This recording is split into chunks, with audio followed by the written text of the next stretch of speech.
வணக்கம். இன்னைக்கு கடக ராசிக்கு கடந்த 11 மாதமாக குரு பெயர்ச்சினால் எந்த பலனும் இல்லை.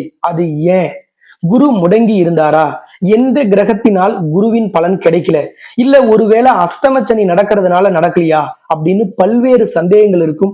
கடக ராசிக்காரங்க ஏதோ ஒரு சிக்கல்ல இருக்கிற மாதிரியும், மன அழுத்தத்தில் இருக்கிற மாதிரியும், ஏதோ ஒரு பிரச்சனை வர மாதிரி இனம் புரியாத ஒரு கவலையும், இனம் புரியாத ஒரு மன குழப்பத்துக்கு ஆளாகி கொண்டிருப்பார்கள். அந்த நிலை நீங்கிடுமா? எதனால் அந்த நிலை? அதிர்ஷ்டமும் அற்புதமும் ஒரு அருமையான வாய்ப்பும் எங்கள் வாழ்வில் எப்பொழுது வரும் அப்படிங்கிற உங்களோட கேள்விகளுக்கு விடை கொடுக்கக்கூடிய விதமாக இந்த வீடியோ அமையும். குரு பெயர்ச்சி அடுத்தது மே 1ஆம் தேதி நிகழ்கிறது. அதுக்கு இன்னும் 48 நாட்கள் உள்ளது. இந்த 48 நாட்கள் குரு உங்கள் வாழ்வில் மிகப்பெரிய ஒளியை, மிகப்பெரிய வெளிச்சத்தை, மிகப்பெரிய மாற்றத்தை, மிகப்பெரிய முன்னேற்றத்தை, மிகப்பெரிய அற்புதத்தை உங்கள் வாழ்வில் நிகழ்த்த போகிறார். என்ன அற்புதம், என்ன மாற்றம், என்ன ஏற்றம், என்ன முன்னேற்றம் அப்படிங்கிற தகவல் தான் இந்த வீடியோல இருக்கு. கடக ராசிக்காரர்கள் அஷ்டம சனியை பார்த்து கவலைப்படாமல் இருக்க ஒரு ரகசியமும் இந்த வீடியோவில் உள்ளது. நீங்க இந்த வீடியோவை ஸ்கிப் பண்ணாம முழுசா பார்த்தீங்கன்னா கண்டிப்பாக எத்தனையோ வீடியோக்கள் பார்த்த உங்களுக்கு இந்த வீடியோ உங்கள் வாழ்வில் தன்னம்பிக்கையும், மன உறுதியையும், மன இறுக்கத்தையும் நீக்கிவிடும். அருமையான ஒரு பலன் உங்களுக்கு காத்து கொண்டிருக்கிறது. எத்தனையோ ராசி பலன் வீடியோவில் மனம் உடைந்து மன வேதனைப்பட்ட உங்களுக்கு மிக அருமையான ரகசிய தகவல்களை தேர்ந்தெடுத்து பல மூல நூல்களை ரெஃபர் பண்ணி உங்களுக்கு நான் இதுல சொல்லியிருக்கேன். அதனால ஸ்கிப் பண்ணாம பாருங்க. சேனலை ஃபர்ஸ்ட் டைம் பாக்குறவங்களா இருந்தா சப்ஸ்கிரைப் பண்ண மறக்காதீங்க. ஏற்கனவே பார்த்துட்டே இருந்தோம், சப்ஸ்கிரைப் பண்ணலாம்னு நினைச்சோம் மறந்துட்டோம்னா அவங்களும் சப்ஸ்கிரைப் பண்ணிடுங்க. அதை விட முக்கியம், பெல் பட்டன்ல போய் ஆல் ஆப்ஷன் கொடுத்தீங்கன்னா நம்ம போடக்கூடிய வீடியோ அன்னைக்கே உங்களுக்கு நோட்டிபிகேஷன்ல காமிக்கும். இல்லைன்னா நீங்க தேடி போய் தான் பார்க்கணும். உங்களுக்கு பல்வேறு அரிய தகவல்களை தேடி கொடுக்கிற எனக்கு ஒரே ஒரு ஆறுதல் என்னன்னா, நீங்க இந்த சேனலை சப்ஸ்கிரைப் பண்ணி இந்த வீடியோவை லைக் பண்ணி மற்ற கடக ராசிக்காரர்களுக்கும் ஷேர் பண்ணும் பொழுது நிச்சயமாக இந்த வீடியோ போட்ட பலன் எனக்கு கிடைத்ததாக நான் எப்பவுமே நம்புவேன். கடக ராசியில் இருக்கக்கூடிய நட்சத்திரம் புனர்பூசம் 4ஆம் பாதம், பூச நட்சத்திரம் 1, 2, 3, 4ஆம் பாதம், ஆயில்ய நட்சத்திரம் 1, 2, 3, 4ஆம் பாதம். இதுல புனர்பூச நட்சத்திரம்ங்கிறது குருவின் நட்சத்திரம், பூச நட்சத்திரம்ங்கிறது சனியின் நட்சத்திரம், ஆயில்ய நட்சத்திரங்கிறது புதனின் நட்சத்திரம். இந்த கடக ராசியின் அதிபதி சந்திரன். மனதை குறிக்கக்கூடிய சந்திரன் தான் கடக ராசியின் அதிபதி. இப்பொழுது அஷ்டமச்சனி நடைபெறுவதால் கடக ராசிக்கு மனம் சார்ந்த குழப்பங்கள் ஏற்படுவதற்கு அதுதான் காரணம். அதே நேரத்தில் இங்குதான் குரு பகவான் உச்சம் பெறுகிறார். அப்படிப்பட்ட ஒரு அருமையான ராசி கடகராசி. மேலும் கோபத்தை குறிக்கக்கூடிய செவ்வாய் பகவான் நீச்சம் பெறுவது கடகராசியில். அதனாலதான் சொல்லுவோம், கடக ராசியினருக்கு, கடக லக்னத்துக்காரங்களுக்கு திருமணத்தின் போது செவ்வாய் தோஷம் பார்க்க வேண்டியது இல்லை. செவ்வாய் தோஷம் கடக ராசியை எதுவும் செய்யாது. நிறைய ஜோதிடர்கள் கடகராசிக்கு செவ்வாய் தோஷம்னு நிறைய வரன்களை தட்டி கழிப்பார்கள். அந்த மாதிரி இருக்கிறவங்களுக்கு எல்லாம் இந்த வீடியோ போய் காமிங்க. கடக ராசிக்காரங்க, கடக லக்னத்துக்காரர்களுக்கு செவ்வாய் தோஷம் இல்லை. அப்ப செவ்வாய் தோஷம் உள்ள வரனையும் சேர்த்தலாம், செவ்வாய் தோஷம் இல்லாத வரனையும் சேர்த்தலாம். தேவையில்லாமல் நல்ல வரன்களை எல்லாம் தட்டி கழிக்காமல் சரியாக ஜோதிடத்தின் விதியை தெரிந்து கொள்வது போல் விதிவிலக்கையும் தெரிந்து கொள்ளுங்கள். அப்ப அதை தெரிஞ்சுக்கிட்டு நீங்க பாத்தீங்கன்னா நீங்களே உங்க ஜோசியர்கிட்ட சொல்லலாம், கடகராசியில தான் செவ்வாய் நீச்சமாச்சே, அப்போ செவ்வாய் தோஷம் இருந்தா ஒன்னும் பிரச்சனை இல்லையேன்னு நீங்க தைரியமாக உங்களுக்கு வரக்கூடிய வரனை நீங்கள் பொருத்தி கொள்ளலாம். அதனால இது ஒரு கூடுதல் தகவல். எப்பவுமே ராசி பலன் வீடியோங்கிறது வெறுமனே என்ன நடக்கும், என்ன நடக்காது, எப்படி இருக்கணுங்கிறத தெரிஞ்சுக்காம உங்கள் ராசியை பத்திய சில கூடுதல் தகவல்கள், அடிப்படை தகவல்களை தெரிஞ்சுக்கிட்டீங்கன்னா வேற ஒரு யூடியூப் சேனலையே அல்லது வேற ஏதாவது ஒரு வீடியோவை நீங்க பாக்குறீங்க அல்லது ராசி பலனை புத்தகத்துல படிக்கிறீங்கன்னா ஒப்பிட்டு பாக்குறதுக்கு ஈஸியா இருக்கும். உன்னை பிளைண்டா கண்மூடித்தனமா ஃபாலோ பண்றதை விட ஒரு அடிப்படை நாலேஜோட நீங்க ஃபாலோ பண்ணும் பொழுது உங்களுக்கும் அதில் ஒரு தெளிவு கிடைக்கும். அதுக்குதான் எல்லா வீடியோவிலையும் இடையில சில தகவல்களை நான் சொல்றது உண்டு. இதுல நான் இப்ப முன்னாடியே உங்களுக்கு சொல்றேன். அதனாலதான் வீடியோவை எப்பவுமே ஸ்கிப் பண்ணாம பாருங்க. நான் ஏன் வீடியோவை மட்டுமே சொல்றதில்ல, எந்த ஒரு தகவலையும் அது புத்தகத்துல படிச்சாலும் சரி, டிவியில கேட்டாலும் சரி, யூடியூப்ல பார்த்தாலும் சரி, ஒரு விஷயத்தை முழுமையா தெரிஞ்சுக்கணும். முழுமையா பார்த்துட்டு ஒரு முடிவுக்கு நம்ம வரணும். ஆரம்பத்துல சில ராசி பலன் வீடியோல நெகட்டிவா சொல்லிட்டு அப்புறமா பாசிட்டிவ் சொல்லுவாங்க. சிலர் ஃபர்ஸ்ட் பாசிட்டிவ் சொல்லிட்டு நெகட்டிவ் சொல்லுவாங்க. நீங்க ஒரு பாதியை மட்டும் கேட்கும் பொழுது என்ன ஆகும்? ஏதோ ஒரு பக்க தகவலை மட்டும் தெரிஞ்சுக்கிட்டு நீங்க தவறான முடிவுக்கும் உங்களோட வாழ்க்கையின் மீது ஒரு வெறுப்பும் உங்களுக்கு வரத்துக்கு வாய்ப்பு உண்டு. அதனால முழுமையாக எப்பவுமே வீடியோவை பார்த்துட்டு அதன் பிறகு நீங்க ஒரு முடிவுக்கு வருவதுதான் இந்த மாதிரியான ஜோதிட பலன்கள் பார்க்கறதுல ரொம்ப முக்கியம். கடக ராசிக்கு குருவும் நல்லது செய்யல, சனியும் 8ஆம் இடத்துல அஷ்டம சனியை தந்துட்டார். அதனால கடக ராசி முடங்கிருச்சு, கடக ராசி அவ்வளவுதான் அப்படின்னு நிறைய யூடியூப் சேனல்ல நீங்க பார்த்திருப்பீங்க. அதுவே உங்களுக்கு பெரிய மன உளைச்சலை தரும். ஆனா பாருங்க, அஷ்டம சனி கஷ்டத்தை தரும், கவலையை தரும், தொந்தரவு தரும், துன்பத்தை தரும், எல்லாமே உண்மைதான். ஆனா ஒவ்வொரு 2.5 ஆண்டுகளுக்கும் ஒரு முறை ஒரு ராசிக்கு அஷ்டம சனி வரும். இப்ப கடக ராசிக்கு அஷ்டம சனினா அடுத்தது சிம்ம ராசிக்கு அஷ்டம சனி வரும். கடந்த 2.5 வருஷமா மிதுன ராசிக்கு இருக்கும். இப்படி ஒவ்வொரு 2.5 ஆண்டு காலத்திற்கும் ஒரு முறை வரிசையாக ஒவ்வொரு ராசிக்கும் அஷ்டம சனி வந்து கொண்டேதான் இருக்கும். அப்போ ஒவ்வொருத்தரும் அவ்வளவுதான்னா ஒவ்வொரு 2.5 வருஷத்துக்கு ஒருக்கா ஒரு ராசியில இருக்கவங்க எல்லாரும் பிரச்சனையில சிக்கிட்டாங்களா அப்படின்னா அப்படி இல்லை. உங்களோட ஜனனகால ஜாதகத்தில் 6ஆம் இடம், 8ஆம் இடம், சனியின் தன்மை, சனி இருக்கக்கூடிய நட்சத்திர சாரம், இதையெல்லாம் பார்த்து சனியை பார்க்கக்கூடிய கிரகங்கள், சனி பார்க்கும் இடங்கள், இதையெல்லாம் வைத்துதான் நம்ம ஒரு ஜாதகனுக்கு பலனை தெளிவாக சொல்லணும். இப்ப பொதுவாக சொல்லக்கூடிய ராசி பலன்ல அஷ்டம சனி கஷ்டம் தருவாங்க. ஆனா பல வீடியோக்கள்ல அஷ்டம சனின்னு சொல்லி பயமுறுத்துனாங்களே, அஷ்டம சனியில கிடைக்கக்கூடிய நல்ல பலன்கள் தெரியுமா? அது முதல்ல நீங்க தெரிஞ்சுக்கீங்க. உங்களுக்கு தன்னம்பிக்கையும் தைரியத்தையும் மன உறுதியையும் தரும். சும்மா எல்லாத்தையும் பயமுறுத்திட்டு அதை பண்ணு இதை பண்ணுன்னு சொல்றதை விட உங்களுக்கு நல்ல பலன்கள் என்ன இருக்கு அப்படிங்கிறத நம்ம பார்க்கலாம். அஷ்டம சனி, சனி 8ஆம் இடத்துல இருக்கும் பொழுது குல தெய்வத்தின் அருள் கிடைக்கும், குல தெய்வத்தின் பரிபூர்ண ஆசீர்வாதம் கிடைக்கும். உங்களோட பூர்வ புண்ணிய சொத்துக்கள், பூர்வ ஜென்ம பாவங்கள், புண்ணியங்கள், இதோட கணக்குகள் எல்லாமே உங்களுக்கு வரும். உங்களுக்கே தெரியாத உங்களோட திறமை வெளிப்படும். அதாவது 8ஆம் இடம் அப்படின்னாலே பொதுவாக மறைபொருள் ஞானம். உங்களுக்கு மறைந்து இருக்கக்கூடிய திறமைகள், ஞானங்கள், அறிவு எல்லாமே வெளிப்படும். நான் இந்த விஷயத்துல திறமைசாலின்னு எனக்கே தெரியலைங்க, ஒரு 2 வருஷத்துக்கு முன்னாடி ஒரு கிரக அமைப்புலதான் எனக்கு தெரிஞ்சதுன்னு பல பெரிய பெரிய சமூக செயற்பாட்டாளர்கள், பல்வேறு செலிபிரிட்டி சொல்றதை நம்ம கேட்டிருப்போம். அவங்களுக்கு எல்லாமே அஷ்டம சனியில தான் அவர்களின் தன்னோட திறமை என்னங்கிறத பல நபர்கள் புரிந்து கொண்டார்கள். புதையல் கிடைக்கக்கூடியது, எதிர்பாராத வெற்றி, திடீர் திருப்பம், இது எல்லாமே அஷ்டம சனியில தான் நடக்கும். புதையல்னா இந்த காலகட்டத்துல புதையல் கிடைக்குமா? புதையல்ங்கிறது உங்களுக்குள் இருக்கும் திறமை, உங்களுக்குள் இருக்கும் ஒரு சக்தி வெளிப்படுவது, உங்களுக்குள் இருக்கும் ஆற்றல் வெளிப்படுவது, ஒரு பொருளை விற்பனை செய்வதில் ஒரு புதிய யுக்தியை புகுத்துவது. அஷ்டம சனியில பெரிய பெரிய பிசினஸ்மேன் பல மார்க்கெட்டிங் யுக்தி, பேக்கிங், ஃபார்வர்ட் பண்றது, அதை விற்பனை செய்வது, அதற்கு பொருட்களை கொள்முதல் செய்வது, ஆட்களை பராமரிப்பது, ஆட்களை கையாள்வது, தொழில்நுட்பத்தை புகுத்துவது, பராமரிப்பது, இந்த மாதிரி பல்வேறு விஷயங்களில் சாதித்திருக்கிறார்கள்.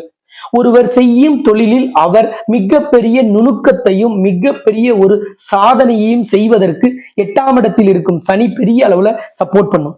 8ஆம் இடத்துல சனி இருந்து அஷ்டம சனி நிகழும் பொழுது அவர்களுக்கு பணியாளர்களால் மிகப்பெரிய வெற்றி கிடைக்கும். பணியாளர்கள் நேர்மையாக நடந்து கொள்வார்கள். பணியாளர்களின் திறமை வெளிப்படும். அந்த திறமையை அங்கீகரித்து தட்டி கொடுத்து அவர்களிடம் இருக்கும் அனைத்து திறமைகளையும் உங்கள் தொழில் வியாபாரத்தில் பயன்படுத்துவீர்கள். இது எல்லாம் அஷ்டம சனியில கிடைக்கிற நல்ல விஷயம். அப்ப இதையெல்லாம் விட்டுட்டு அஷ்டமச்சனி நோயை தரும், கஷ்டத்தை தரும், கவலையை தரும், அவமானத்தை தரும்னு வெறுமன பேசி நம்ம நெகட்டிவா நினைத்து கொண்டால் ஒரு நாள் காலையில் எழுந்திருக்கும் பொழுது இன்னைக்கு இதெல்லாம் செஞ்சிருவோம், இதெல்லாம் சக்சஸ் ஆயிடும், இதெல்லாம் நடந்துரும்னு பாசிட்டிவா தொடங்கும் நாள் பாசிட்டிவாகவே முடியும். அப்போ 2.5 ஆண்டு காலம் இருக்கும் ஒரு கிரகத்தை நெகட்டிவா எடுத்துக்கிட்டு ரொம்ப கஷ்டம் கவலைன்னு சோர்ந்து போனால், ஏற்கனவே உங்கள் ராசி அதிபதி தான் மனோகாரகன். அப்ப சோர்ந்து போனால் மனதை குறிக்கக்கூடிய கிரகத்தை அதிபதியாக கொண்ட நீங்க ஈஸியா முடங்கிடுவீங்க. எதுவுமே எனக்கு நடக்காது, நல்லதுதான் நடக்கும், தொழில் கரெக்டா போகும், வியாபாரம் நடக்கும், வேலையில் எனக்கு சம்பள உயர்வு, பதவி உயர்வு கிடைக்கும், எனக்கு ப்ரமோஷன் கிடைக்கும், பிரான்ச் நான் மாறணும்னா மாறுவேன், எல்லாமே பாசிட்டிவா நினைங்க.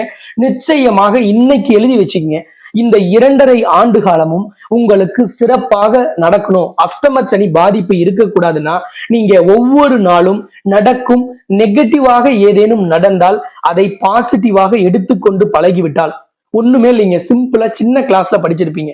எல்லாம் நன்மைக்கேன்னு. எல்லாம் நன்மைக்கேங்கிற ஒரு வார்த்தையை தாரக மந்திரமாக நீங்கள் ஃபாலோ பண்ணா அஷ்டமச்சனி எதுவுமே செய்யாது. சரி, இப்ப நம்ம குரு பகவானோட 48 நாளைக்கு வருவோம். உங்களுக்கு தன்னம்பிக்கை கொடுக்கறதுக்கு நான் அஷ்டமச்சனியை பத்தி பேசியாச்சு. அப்போ அஷ்டமச்சனி எதுவும் செய்யாதுன்னு சொல்லிட்டேன். 48 நாள் குரு என்னங்க செய்வார் அப்படின்னா, 48 நாள் குரு உங்களுக்கு எங்க இருக்கார்?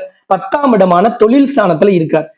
தொழில்ல என்ன கிடைக்கும்? பணம் கிடைக்கும். பணத்தை குறிக்கக்கூடிய கிரகம் குரு. அப்ப பணத்தை குறிக்கக்கூடிய குரு 10ஆம் இடத்தில் இருந்தார். ஆனால் ராகுவின் பிடியில் இருந்ததுனால அவர் செயல்படவில்லை. குரு முடக்கம்னு சொல்லுவாங்க இதை.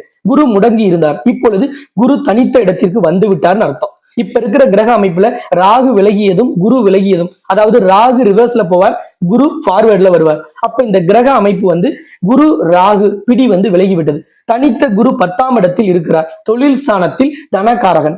தனம்னா பணம், வருமானம். அதை தொழில் வழியாக கொடுப்பார், உறுதியாக கொடுப்பார். அதே மாதிரி 10ஆம் இடத்தில் இருக்கிற குரு 5ஆம் பார்வையாக உங்கள் ராசிக்கு 2ஆம் இடமான சிம்ம ராசியை பார்க்கிறார். அப்ப அரசு சார்ந்து வேலை செய்யறவங்களுக்கும் நல்லா இருக்கும். தனம் வரும். தனம்னா என்ன? நிரந்தர வருமானம், சேமிப்பு, வாடகை வரது, இந்த மாதிரி விஷயங்கள், வட்டி வரது, பேங்க் டெபாசிட்ல இருந்து மாசம் மாசம் இன்ட்ரெஸ்ட் மட்டும் எடுக்கிறது, இது எல்லாமே வரும். அப்ப இது எல்லாமே வருது அப்படின்னாலே குரு செயல்பட தொடங்கி விட்டார் 2ஆம் இடத்துக்கு. அடுத்தது குரு 4ஆம் இடத்தை தன்னோட 7ஆம் பார்வையாக பார்க்கிறார். 4ஆம் இடம்ங்கிறது என்ன? வீடு, மனை, வண்டி, வாகனம், தாயார், திருமணம் ஆனவர்களுக்கு மாமியார், சுகமான வாழ்க்கை, இதையெல்லாம் குறிக்கக்கூடிய இடம் 4ஆம் இடம். அப்ப இந்த இடத்துல குருவின் பார்வை படுவதால் என்ன ஆகும் அப்படின்னா, வீடு, மனை, வண்டி, வாகனங்கள் வாங்கும் யோகம் கிடைக்கும். இந்த 48 நாள்ல சில பேர் வீட்டு மனை வாங்குவீங்க, சில பேர் வீடு வாங்குவீங்க, சில பேர் வீட்டுக்கு அட்வான்ஸ் கொடுப்பீங்க. ஒரு வீடு இருக்கு, மேல ஒரு சின்ன பேச்சுலருக்கு ஒரு ரூமை கட்டி அதுல ஒரு 2 பேர் தங்க வச்சு வாடகை வர மாதிரி செய்யலாம்னு. ஏன்னா 2ஆம் இடத்தையும் குரு பார்க்கிறார், 4ஆம் இடத்தையும் குரு பார்க்கிறார். அப்ப இந்த மாதிரியான நல்ல விஷயங்கள் இந்த 48 நாள்ல சிறப்பாக நடக்கும். அதே மாதிரி 10ஆம் இடத்துல இருக்கிற குரு 6ஆம் இடமை பார்க்கிறார். 6ஆம் இடம்ங்கிறது நோய். நோயின் தீவிரம் குறையும். எதிரிகளின் தொல்லை கட்டுப்பாட்டுக்குள்ள வரும். கடனை அடைப்பதற்கு தொழில் வழியாக வருமானம் வரும். 6ஆம் இடத்தை குரு பார்த்தா கடன் வரும்பாங்க, குருவோட வீடுன்னு. ஆனா குருவோட வீட்டை குருவே பார்க்கும் பொழுது தன் வீட்டிற்கு தானே கெடுதல் செய்ய மாட்டாருங்கிற ஒரு இயற்கை நியதி நம்ம பார்க்கணும். அதுவும் குரு இயற்கை சுப கிரகம். இருக்கிற கிரகங்கள்லயே பரிபூர்ண சுபத்துவம் பெற்ற கிரகம் 2, அதுல 1 குரு பகவான். அப்படிப்பட்ட குரு பகவான் தன் வீட்டையே பார்க்கிறார். அப்ப கண்டிப்பாக கடன் குறையும், கஷ்டம் நீங்கும், எதிரிகள் வலுவிழந்து போவார்கள், வழக்கு விஷயங்களில் வெற்றி கிடைக்கும், நோயின் தாக்கம் குறையும். மருத்துவமனைக்கு செலவு பண்ணி ஓஞ்சி போனவங்க இனி மருத்துவமனை பக்கம் போக மாட்டீங்க. 1000 ரூபாய் மருந்துக்கு செலவு பண்ணுவாங்க, 100 ரூபாயா அந்த செலவு குறைஞ்சிரும். இந்த 48 நாளும் ரொம்ப அருமையா இருக்கும். இந்த 48 நாள் நல்லா இருக்குன்னு நினைச்சுக்கிட்டு அதை நினைச்சு சந்தோஷப்பட்டுட்டே இருந்தா 48 நாள் முடிஞ்சு போயிடும். அப்ப என்ன செய்யணும்? இந்த 48 நாளை நீங்க டைம் ஃப்ரேம் பண்ணும். அதாவது ஒரு ஷெட்யூல் போடணும். இன்னைக்கு இதை செய்ய போறேன், மதியானம் செய்ய போறேன், காலையில இதை செய்ய போறேன். முடிஞ்சா நீங்க புத்திசாலித்தனமாக ரொம்ப பர்ஃபெக்டா இந்த 48 நாளை யூட்டிலைஸ் பண்ணி நீங்க லைஃப்ல பெரிய இடத்துக்கு போகணும், பெரிய கோலை நீங்க அச்சீவ் பண்ணணும்னா இந்த 48 நாளையும் அவர் பேசிஸ்ல பிரிச்சுக்கீங்க. காலையில 6 மணில இருந்து சாயந்தரம் 8 மணி அல்லது 6 மணி, ஏதோ ஒரு நேரம் அதை பிரிச்சு ஒவ்வொரு மணி நேரம் நான் என்ன செய்யறேன்னு ஒரு டைரியை போட்டு கட்டம் போட்டு எழுதி அதன்படி செயல்பட்டு பாருங்க. இந்த 48 நாட்கள்ல லைஃப் செட்டில் ஆயிருங்க. கடகராசிக்கு செட்டில் ஆகலைன்னா கேளுங்க. உங்களோட தனிப்பட்ட ஜனனகால ஜாதகம் சிறப்பா இருந்துச்சுன்னா நீங்க எல்லாம் கோடீஸ்வரன் தான். அஷ்டமச்சனியாவது ஒன்னாவது. அஷ்டமச்சனியில நான் சொன்ன பல பலன் கிடைக்கும். அது எல்லாமே குருவால ஆக்டிவேட் ஆயிடும். ஏன்னா குரு 2ஆம் இடத்தை பார்க்கிறார், 4ஆம் இடத்தை பார்க்கிறார், 6ஆம் இடத்தை தன் கட்டுப்பாட்டுக்குள்ள வைக்க போறார். இந்த 48 நாள் தான். இந்த 48 நாளையும் சரியா பயன்படுத்துற கடக ராசிக்காரங்க, நீங்க படிக்கிற பையனா இருங்க, இல்ல வேலைக்கு போறவரா இருங்க, விவசாயத்துல இருங்க, அரசியல்ல இருங்க, கலைத்துறையில இருங்க, நீங்க விஞ்ஞானியா இருங்க, தொழிலதிபரா இருங்க, வியாபாரியா இருங்க, எதுல வேணாலும் இருங்க, குடும்ப தலைவனா இருங்க, குடும்ப தலைவியா இருங்க, ஒரு குடும்பத்தின் குழந்தையா இருங்க, ஆசிரியரா இருங்க, வங்கி ஊழியரா இருங்க, அரசு ஊழியரா இருங்க, எதுல வேணாலும் இருங்க. இந்த 48 நாள் சரியா பயன்படுத்தி உங்கள் ஜனனகால ஜாதகத்தின் தசா புத்தி பர்ஃபெக்டா சப்போர்ட் பண்ணுச்சுன்னா உங்க லைஃப் செட்டில்ங்க. அடுத்த 2 வருஷத்துக்கு அஷ்டமச்சனியை மறந்துடலாம். குரு 11க்கு அடுத்தது வந்துருவார். 11க்கு குரு 3ஆம் இடத்தை பார்ப்பார், 5ஆம் இடத்தை பார்ப்பார், 7ஆம் இடத்தை பார்ப்பார். அதுவும் இன்னும் பல விஷயங்கள், இப்ப நடக்காத பல நல்ல பலன்களை அப்ப தருவார். அப்ப அஷ்டமச்சனியை பத்தி கடக ராசிக்காரங்க மறந்துடலாம். 2 விஷயம் தான். ஒண்ணு, நீங்க ஷெட்யூல் போட்டு வேலை செய்யணும். இன்னொன்னு உங்களோட ஜனனகால ஜாதகத்தை வச்சு பெரிய பெரிய திட்டங்கள், பெரிய முதலீடுகள் பெருசா ஒண்ணு பண்ணணும்னா நம்ம ஜனனகால ஜாதகத்துல இருக்கிற தசா புத்தி, கிரக அமைப்பு, கோச்சார கிரகம் அதையும் பார்த்துக்கணும். ஏன்னா உங்க லக்னம் வேறையா இருக்கலாம். இப்ப நீங்க ராசி கடகமா இருப்பீங்க, லக்னம் வேறையா இருந்தீங்கன்னா சோ அதையும் பார்த்துட்டு சரியான வழிகாட்டுதலோட நம்ம செயல்பட்டோம்னா அஷ்டம சனி நிச்சயமா ஒண்ணுமே செய்யாதுங்க. நிறைய பேர் அஷ்டம சனியில லைஃப் செட்டில் ஆனவங்க உண்டு. அஷ்டம சனியில பெரிய இடத்துக்கு ரீச் ஆனவங்க நிறைய பேர் உண்டு. என்ன தெரியுங்களா, கஷ்டப்படுறவங்க வெளியில சொல்லுவாங்க, பெரிய அளவுல சில கிரக அமைப்புல ஜெயிச்சவங்க சொல்றதில்ல. நம்ம அதனால நம்ம கிட்ட இருக்கிறது எல்லாமே நெகட்டிவ் உதாரணமே. நம்மளை சுத்தி எல்லாம் நெகட்டிவா இருந்ததுன்னா அதை விட்டு முதல்ல வெளியில வாங்க. எப்ப பார்த்தாலும் எனக்கு வியாபாரம் இல்ல, தொழில் இல்ல, ஆள் இல்ல, கஷ்டம், கடன் சொல்லிட்டே இருக்காங்க பாருங்க, அந்த கூட்டணியை விட்டு நீங்க வெளியில வாங்க. உங்களுக்கு இனிமேல் நீங்க சேர்ற கூட்டணி பாசிட்டிவா இருக்கிற கூட்டணியா சேருங்க. நாடாளுமன்ற தேர்தல் என்ன, சட்டசபை தேர்தல் என்ன, உங்களோட தேர்தல் என்னைக்கு வச்சாலும் நீங்க வெற்றியாளர் தான்.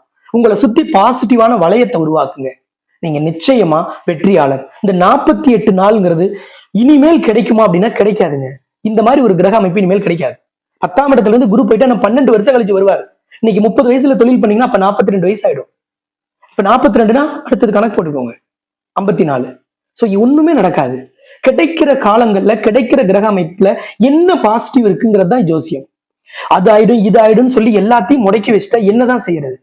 ஏதோ ஒண்ணு நடந்துட்டு தான் இருக்கும். சின்ன சின்ன இடர்பாடுகள் வரும். காலையில வண்டி எடுத்துட்டு போனோம்னா நமக்கு பிரச்சனை வரதான் செய்யும், சிக்கல் வரதான் செய்யும். நீங்க சரியா போனாலும் எதிர் திசையில ராங் ரூட்ல வரவங்க உங்களை பார்த்து போக மாட்டியான்னு சொல்லுவான். அவங்ககிட்ட போய் சண்டை பண்ணிட்டு இருக்கிறதெல்லாம் நேரம் இல்லை. இந்த 48 நாள் கரெக்டா யூஸ் பண்ணணும். அப்போ எப்பவுமே நம்ம போற பாதைகள்ல முள் இருக்கும், கல் இருக்கும், எல்லாம் இருக்கதான் செய்யும். நம்ம வெற்றி நடை போடணும். அப்ப நம்ம கட்டத்துல என்ன பாசிட்டிவ் இருக்கு? நெகட்டிவ் தேடி தேடி தெரிஞ்சுட்டே இருக்காதீங்க. இந்த நெகட்டிவ் பேசுறவங்க, நெகட்டிவ் வீடியோக்கள் இது எல்லாத்தையும் விட்டுட்டு வெளியில வாங்க. இந்த அஷ்டம சனியில நீங்க பிரம்மாண்டமான வெற்றி அடைகிறதுக்கு ஒரே ரகசியம் தான். அது நெகட்டிவா பேசக்கூடிய நபர்கள், நெகட்டிவான விஷயங்களை மறந்துட்டு வாழ பழகுங்க. இந்த அஷ்டம சனி இல்ல இந்த 48 நாள் உங்க லைஃபை செட்டில் பண்ணிடும். இன்னையிலிருந்து பாசிட்டிவாக மட்டுமே உங்களை வைத்துக் கொள்ளுங்கள். உங்களுக்கு வெற்றி உறுதியாக இருக்கும். என்ன வயதுல இருந்தாலும் எதுல இருந்தாலும் சரி. அப்ப சிறப்பான மாற்றம் உங்கள் வாழ்வில் நிகழும். நிச்சயமாக என்னோட தனிப்பட்ட ஆசீர்வாதமும் உண்டு, என்னோட தனிப்பட்ட வேண்டுதல்களும் உண்டு. உங்க வாழ்க்கை ரொம்ப நல்லா இருக்கும். நீங்க ரொம்ப நல்லா ஜெயித்திடுவீங்க. அஷ்டம சனி எதுவுமே செய்யாது. சனி பகவான் உங்களுக்கு நல்லதை செய்வார். தொழில்காரகன் சனி, தொழிலா உங்களை ஏகோபித்த இடத்துக்கு கொண்டு வந்துடுவார். நான் தனிப்பட்ட முறையில கடகராசிக்காரங்களுக்காக பிரார்த்தனை பண்ணிக்கிறேன். நிச்சயமாக உங்களுக்கு வாழ்வில் எல்லா செல்வமும் குறைவில்லாமல் ரொம்ப அதிக அளவில் மிதமிஞ்சிய செல்வமாக, நிரம்பி வழியும் செல்வமாக உங்கள் வாழ்வில் கிடைக்கட்டும் என்று கூறிக்கொண்டு உங்களிடமிருந்து விடைபெறும் நான் ஜோதிட ரத்னா, ஜோதிட கலாநிதி, ஜோதிட செம்மல், மகாலட்சுமி உபாசகர், ஸ்ரீலஸ்ரீ டாக்டர் ராம்பரிமளம் ஆச்சாரிய குருஜி. நன்றி, வணக்கம்.